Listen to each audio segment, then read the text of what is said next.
La Hongrie sortira du pacte mondial sur la migration des Nations Unies avant son approbation finale. Ce mercredi, le gouvernement hongrois a rejeté cet accord et dénoncé une menace pour le monde. Euronews a interrogé à ce sujet le ministre des Affaires étrangères hongrois.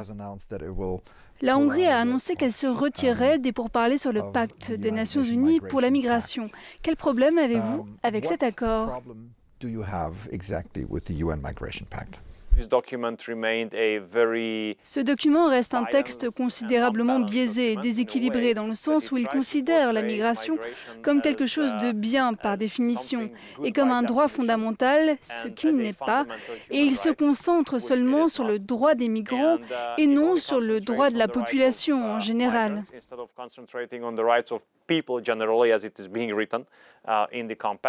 Mais c'est un accord qui n'est pas juridiquement contraignant, n'est-ce pas? Si un tel pacte est approuvé par les Nations Unies, vous pouvez être sûr qu'il va devenir une référence pour les jugements, les juridictions, quand il faudra juger de cas dans les tribunaux nationaux ou internationaux. C'est trop simple de dire que ce n'est pas juridiquement contraignant.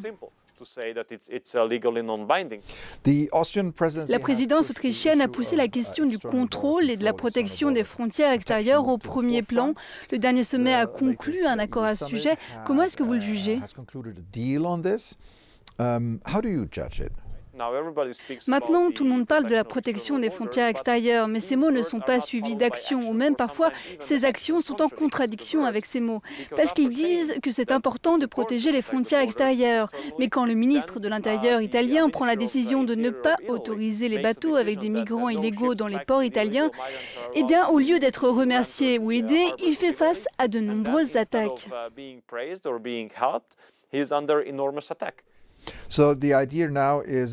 Donc maintenant, l'idée, c'est de créer des plateformes de débarquement, des hotspots en dehors de l'Union européenne pour étudier la demande d'asile.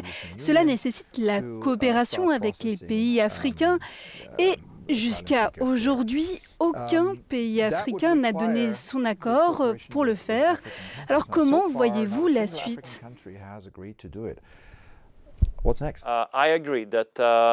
Je suis d'accord que l'établissement de ce genre de centre doit être fondé sur un accord ou des accords avec les pays africains hôtes.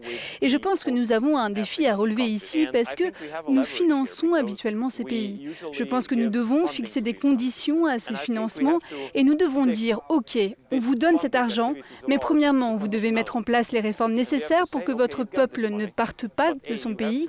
Et deuxièmement, nous allons travailler ensemble pour abaisser la pression en Europe. » People will not leave your country. And number two, you have to work together with us, lowering the pressure on Europe.